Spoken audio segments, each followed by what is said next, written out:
Hi friends, welcome to Sujatha pressure cooker. నేను మీ Sujatha. Welcome back to Sujatha pressure cooker. ఈరోజు మనం శ్రావణ మాసం సందర్భంగా అమ్మవారికి ఇష్టమైన 4 ప్రసాదాల రెసిపీస్ని చూద్దాం. పండగలప్పుడు ఈజీగా చేసుకునే పరమాన్నం రెసిపీని చూద్దాం.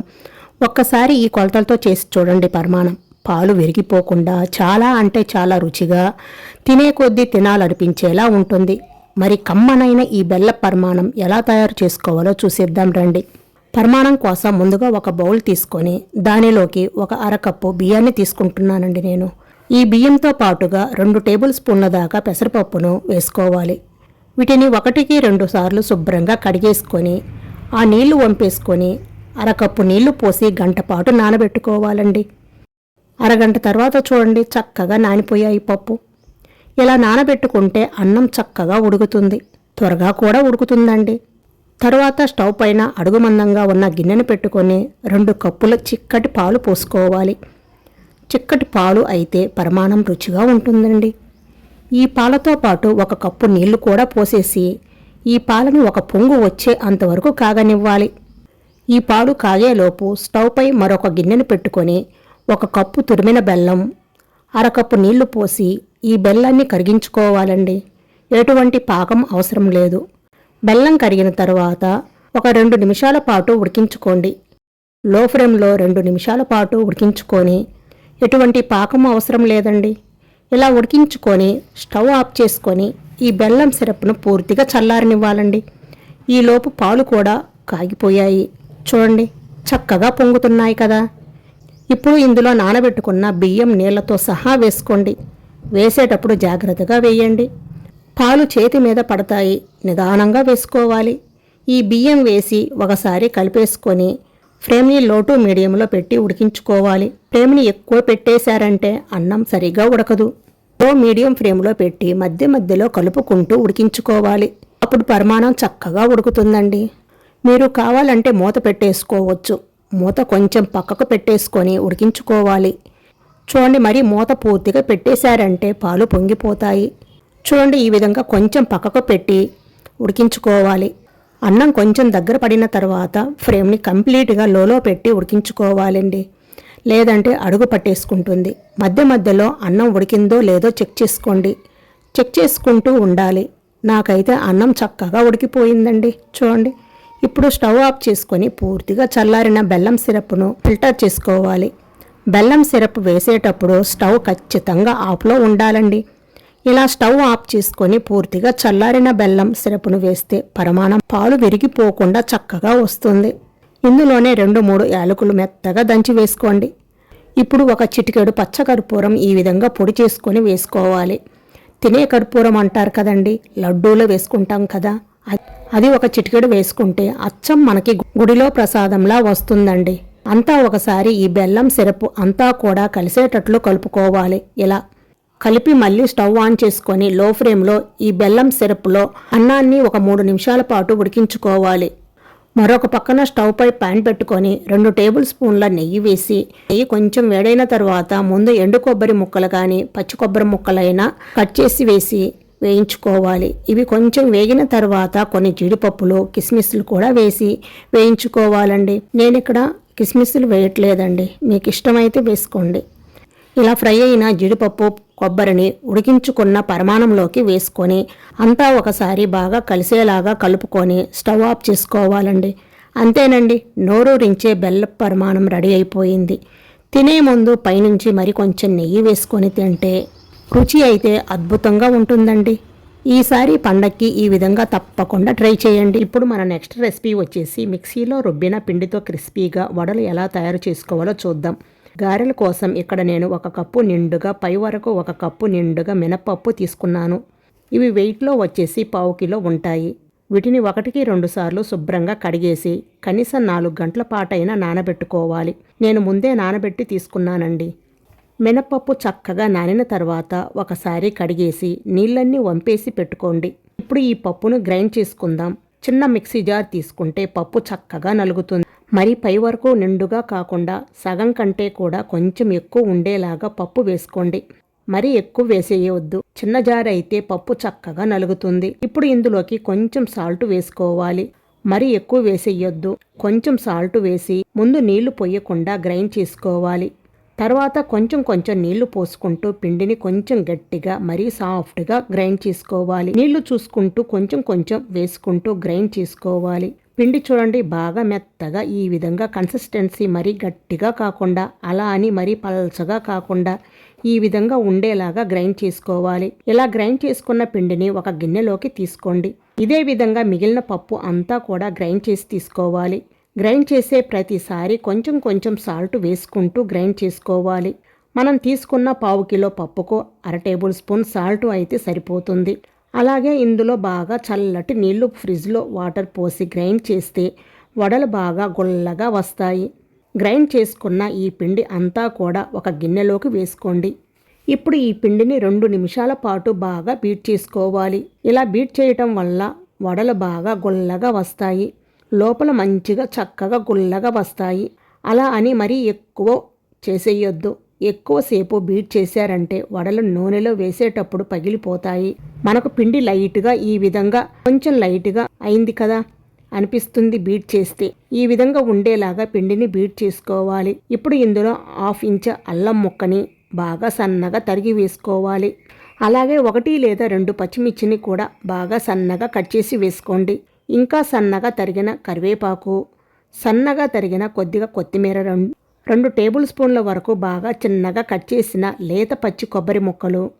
పచ్చి కొబ్బరి ముక్కలు వేస్తే పళ్ళకు తగులుతూ చాలా బాగుంటాయండి. 1/2 టీ స్పూన్ మిరియాల పొడి, 1/2 టీ స్పూన్ జీలకర్ర, కొంచెం ఇంగువ, 1/2 టీ స్పూన్లో సగం ఇంగువ రుచి. ఇంగువ ఇష్టం లేని వాళ్ళు స్కిప్ చేయండి. రుచికి సరిపడినంత ఉప్పు, ఇక్కడ నేను 1/2 టీ స్పూన్ సాల్ట్ వేస్తున్నాను. ఇవన్నీ ఒకసారి బాగా కలిసేలాగా కలుపుకోవాలి. మిరియాల పొడి, పచ్చిమిర్చి ఇవన్నీ కూడా కారానికి తగ్గట్టు వేసుకోవచ్చు. పిండిని ఈ విధంగా బాగా కలిసేలాగా కలుపుకోవాలి. పిండిని ఈ విధంగా బాగా కలిపేసుకొని చేతులను ఒకసారి శుభ్రం చేసుకొని వడలు వేసే ముందు చేతిని నీళ్ళతో తడుపుకొని కొంచెం పిండిని తీసుకొని ఈ విధంగా చెయ్యాలి. మనం చేతిని తడుపుకోవటం వల్ల చేతికి పిండి అంటుకోకుండా ఉంటుంది. మధ్యలో ఈ విధంగా హోల్ చేసేసి నూనెలో ఇలా అన్నామంటే ఈజీగా పడిపోతుంది. ఇలా చేతితో రాని వాళ్ళు చిన్న బాక్స్ మూత తీసుకొని కాటన్ క్లాత్ కానీ కర్చీఫ్ కానీ ఏదైనా కాటన్ క్లాత్ కానీ బాగా తడిపేసి నీళ్లు పిండేసి ఈ విధంగా రబ్బర్ బ్యాండ్తో కానీ తాడుతో కానీ కట్టేసుకోవాలి. వడలు వేసే ముందు ఈ క్లాత్ని 1కి 2 సార్లు నీళ్ళతో తడుపుకోవాలి. చేత్తో కొంచెం నీళ్లు మరీ ఎక్కువ వేయొద్దు. అలా అని మరీ డ్రైగా ఉండకూడదు. కొంచెం కొంచెం నీళ్ళతో తడుపుకొని కొంచెం కొంచెం ఈ పిండిని తీసుకొని ఈ విధంగా రోల్ చేసి వేళ్ళను ఒకసారి తడిపేసుకొని కొంచెం పెద్ద హోల్ చేసుకోవాలి. ఇలా చేసేసి నిదానంగా నూనెలో వదిలేయాలి. ఈ ప్రాసెస్ అయితే చాలా ఈజీగా ఉంటుందన్నమాట. నెక్స్ట్ వచ్చేసి క్లాత్ పైన పిండి ఏమీ లేకుండా చేతిని తడుపుకొని పిండి ఏమీ లేకుండా శుభ్రం చేసుకోవాలి. అలాగే క్లాత్ మనం తడుపుకుంటాము కదా, ఎక్స్ట్రా వాటర్ ఎప్పటికప్పుడు పిండేసుకుంటూ ఉండాలి. లేదు అంటే ఆయిల్లో వాటర్ పడిపోతుంది. మధ్య వేలుని తడుపుకుంటూ హోల్ మనకి ఈజీగా పడిపోతుంది. కొంచెం పెద్ద హోల్ చేసుకోవాలి. మీకు ఏ ప్రాసెస్ ఈజీగా ఉంటే ఆ ప్రాసెస్లో చేసుకోవచ్చు. డీప్ ఫ్రైకి సరిపడా నూనెను పెట్టేసుకొని కాగిందో లేదో చెక్ చేసుకొని అప్పుడు వడలు వేసుకోవాలి. చేత్తో అలవాటు ఉన్న వాళ్ళు డైరెక్ట్గా నూనెలో వేసుకోవచ్చు. లేదంటే ఈ విధంగా కర్చీఫ్తో ఈ ప్రాసెస్ అయితే చాలా ఈజీగా ఉంటుందండి. మొదటి వాయికు కొంచెం కాలటానికి టైం పడుతుంది, కానీ ఇవి వేసే కొద్దీ క్లాత్ బాగా నానుతుంది కదా, ఈజీగా పడిపోతుంది వడ. ఆయిల్కి సరిపడా వడలు వేసేసుకొని మీడియం ఫ్లేమ్లో బాగా కాలనివ్వాలి. ఫ్లేమ్ని హైలో కానీ లో కానీ అస్సలు పెట్టవద్దు. మీడియం ఫ్లేమ్లోనే కాలనివ్వాలి. ఒకవైపు కాలిన తర్వాత నిదానంగా రెండో వైపుకు తిప్పుకోవాలి. ఇలా అటు ఇటు తిప్పుకుంటూ మంచి గోల్డెన్ బ్రౌన్ కలర్ వచ్చే అంతవరకు కాలనివ్వాలి. చూడండి ఎంత చక్కగా వచ్చాయో కదా వడలు. కొన్ని ప్రాంతాల్లో వడలు అంటారు, కొన్ని ప్రాంతాల్లో అయితే గారెలు అంటారు. క్రిస్పీ గారెలు రెడీ అయిపోయాయి. ఈ టిప్స్ ఫాలో అవుతూ చేశారంటే మిక్సీలో రుబ్బిన పిండితో కూడా క్రిస్పీగా గారెలు పైన క్రిస్పీగా లోపల సాఫ్ట్గా మెత్తగా చాలా రుచిగా వస్తాయండి. చాలా రుచిగా ఉంటాయి. తప్పకుండా ట్రై చేయండి. ఇప్పుడు మన నెక్స్ట్ రెసిపీ వచ్చేసి సేమియా పాయసం అండి. పండగలప్పుడు కానీ ఏదైనా స్పెషల్ వెకేషన్ ఏదైనా మనం స్వీట్ చేయాలంటే మీకు ఫస్ట్ గుర్తుకు వచ్చేది పాయసం కదండి. ఈ ప్రాసెస్లో చేస్తే సేమియా పాయసం చేసుకోవటం చాలా ఈజీ అవుతుంది అండ్ చాలా టేస్టీగా ఉంటుంది. అంతేకాకుండా పాయసం అనేది చిక్కబడకుండా మంచిగా వస్తుంది. సో సింపుల్ అండ్ టేస్టీగా చేసుకునే సేమియా పాయసం ఎలానో ఇప్పుడు చూసిద్దాం. ఫస్ట్ స్టవ్ మీద ప్యాన్ పెట్టుకొని ప్యాన్లో 1 టేబుల్ స్పూన్ దాకా నెయ్యిని వేసుకోండి. నెయ్యి కరిగిన తర్వాత ఇందులోకి 1 పావు కప్పు దాకా మీకు నచ్చిన డ్రై ఫ్రూట్స్ని వేసుకొని లో ఫ్లేమ్లోనే నిదానంగా ఫ్రై చేసుకుంటే మంచిగా రంగు మారుతాయి. ఇలా వేయించుకున్న డ్రై ఫ్రూట్స్ని ఒక గిన్నెలోకి తీసుకొని పక్కన పెట్టేసుకోండి. ఇప్పుడు అదే ప్యాన్లో 1/2 కప్పు దాకా సేమియాను వేసుకొని ఫ్రై చేసుకోవాలి.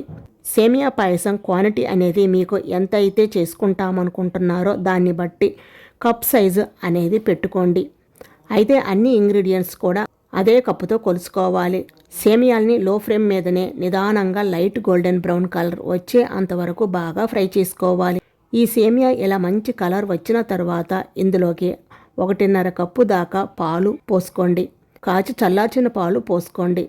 ఈ సేమియా ఉడికే అంతా కూడా మంచి లో టు మీడియం ఫ్లేమ్లో పెట్టుకొని మధ్యలో గరిటెతో కలుపుకుంటూ సేమియాని ఉడికించుకోవాలి. ఇలా కొంచెం సేమియా ఉడికిన తర్వాత ఇప్పుడు పావు కప్పు కన్నా కొంచెం తక్కువ సగ్గుబియ్యం తీసుకొని ఒక 15 నిమిషాల పాటు నానబెట్టి తీసుకున్నానండి. అవి కూడా ఇందులో వేస్తున్నాను. మీరు ఇలా సగ్గుబియ్యం వేసి చేసుకోవచ్చు. లేదు అనుకుంటే ఒట్టి సేమియాలతో పాయసం చేసినా చాలా రుచిగా ఉంటుంది. ఇప్పుడు ఈ సగ్గుబియ్యం కూడా ఈ పాలల్లో బాగా ఉడికిపోవాలి. మనం సగ్గుబియ్యాన్ని నానబెట్టుకున్నాం కాబట్టి త్వరగా ఉడికిపోతాయి. మంటను లో టు మీడియం ఫ్లేమ్లో పెట్టి మూత పెట్టి 3 లేదా 4 నిమిషాల పాటు ఉడికించండి. త్వరగా ఉడికిపోతాయి. చూడండి, 4 నిమిషాల తర్వాత సగ్గుబియ్యం సేమియా బాగా ఉడికిపోయాయి. ఇప్పుడు ఇందులోకి మీ స్వీటుకు తగ్గట్టుగా 1/2 కప్పు పంచదార వేసుకోండి. పాయసం అనేది ఇంకొంచెం రుచిగా టేస్టీగా ఉండాలి అనుకుంటే పంచదారను బదులుగా అదే క్వాంటిటీ కన్సిస్టెంట్ మిల్క్ కూడా మీరు యాడ్ చేసుకోవచ్చు. అండ్ అలాగే కొద్దిగా కోవా అలాగే పంచదారను కూడా యాడ్ చేసుకోవచ్చు. షుగర్ పేషెంట్స్కి, డయాబెట్ పేషెంట్స్ ఉన్న వాళ్ళైతే పంచదారను అవాయిడ్ చేయాలనుకుంటే కనుక ఈ పాయసాన్ని ఇంకాస్త చిక్కగా రానిచ్చి స్టవ్ ఆఫ్ చేసి ఒక 2 నిమిషాల పాటు ఉంచి నెక్స్ట్ అందులోకి బెల్లం అలాగే లైట్గా వాటర్ వేసి కరగబెట్టేసి ఫిల్టర్ చేసుకొని ఆ బెల్లం వాటర్ని కూడా స్వీట్నెస్ కోసం ఇందులో యాడ్ చేసుకోవచ్చు. బెల్లంతో పాయసం చేసేటప్పుడు అలా చేస్తే పాలు అనేవి విరిగిపోకుండా ఉంటాయండి. మనం పంచదార వేసాం కదండి, పంచదార కరిగి అంతవరకు కూడా మీడియం ఫ్లేమ్లో పెట్టుకొని పంచదారని పూర్తిగా కరగనివ్వాలి. అండ్ పాయసాన్ని కూడా కొద్దిగా లైట్గా చిక్కబడనివ్వాలి. మరి ఎక్కువగా చిక్కబడితే చల్లారిన తర్వాత బాగా గట్టిపడిపోతుంది. సో ఇక్కడ వీడియో క్లిప్లో చూపించిన విధంగా ఈ కన్సిస్టెన్సీలో వస్తే సరిపోతుందన్నమాట. ఇందులోనే 1/2 టేబుల్ స్పూన్ యాలకుల పౌడర్, మనం నేతిలో రోస్ట్ చేసుకొని పక్కన పెట్టుకున్న డ్రై ఫ్రూట్స్ని కూడా వేసేసి బాగా కలుపుకోండి. స్టవ్ ఆఫ్ చేసి ఈ ప్యాన్ని పక్కకి దింపి, ఇక్కడ నేను ఆ క్లిప్ మర్చిపోయానండి. సో సేమియా పాయసాన్ని నెక్స్ట్ టైం ఇలా ఒకసారి తప్పకుండా ట్రై చేయండి. నెక్స్ట్ రెసిపీ వచ్చేసి దద్దోజనం. దీనికోసం ఇక్కడ నేను 1/2 కప్పు బియ్యంతో వండిన అన్నాన్ని ఒక గిన్నెలోకి తీసుకున్నాను. అన్నం వేడిగా ఉన్నప్పుడే స్పూన్తో కొంచెం మెత్తగా మ్యాష్ చేసుకోవాలి. అన్నం చల్లారిన తర్వాత మ్యాష్ చేస్తే అంతగా అవ్వదు. కొంచెం వేడిగా ఉన్నప్పుడే ఈ విధంగా బాగా స్పూన్తో మ్యాష్ చేసుకోవాలి. ఇలా చేసుకొని ఈ అన్నాన్ని పూర్తిగా చల్లారనివ్వాలి. ఈ అన్నం చల్లారేలోపు మనం దద్దోజనానికి కావలసిన పోపు వేసుకుందాం. 1 టేబుల్ స్పూన్ నెయ్యి వేసుకొని, నెయ్యి వద్దనుకుండే వాళ్ళు నూనెతోనైనా వేసుకోవచ్చు. నెయ్యి పోపు అయితే దద్దోజనం చాలా బాగుంటుంది. 1/2 టేబుల్ స్పూన్ ఆవాలు, 1/2 టేబుల్ స్పూన్ పచ్చెనపప్పు, 1/2 టేబుల్ స్పూన్ జీలకర్ర, 1/2 టేబుల్ స్పూన్ మిరియాలు కూడా వేసుకొని వేయించుకోవాలి. దద్దోజనంలో మిరియాలు నెయ్యి పోపులో వేగి చాలా కమ్మగా ఉంటాయి. తప్పకుండా వేసుకోండి. ఇప్పుడు ఇందులో 1/2 ఇంచ అల్లం ముక్కను ఇలా చిన్న ముక్కలుగా కట్ చేసి వేసుకోవాలి. అలాగే 1 పచ్చిమిర్చిని కూడా ఇలా కట్ చేసి వేసుకోవాలి. కొంచెం కరివేపాకును కూడా వేసుకొని వీటిని కూడా బాగా వేయించుకోవాలి. లో ఫ్లేమ్లోనే ఈ పోపును బాగా వేయించుకొని చివరగా 1/2 టీ స్పూన్ ఇంగువ కూడా వేసుకొని స్టవ్ ఆఫ్ చేసుకోవాలి. ఇంగువ కూడా ఇందులో బాగా కలిసేలాగా కలుపుకొని ఇప్పుడు ఈ పోపును పూర్తిగా చల్లారనివ్వాలి. ఇది చల్లారేలోపు దద్దోజనం కలుపుకుందాం. ఈ అన్నం కూడా పూర్తిగా చల్లారిపోయింది కదా. ఇప్పుడు ఇందులో 1 కప్పు పెరుగు వేసుకొని మనం బియ్యం దేనితో వేసుకుంటున్నామో దానితో 2 పెరుగు వేసుకోవాలి.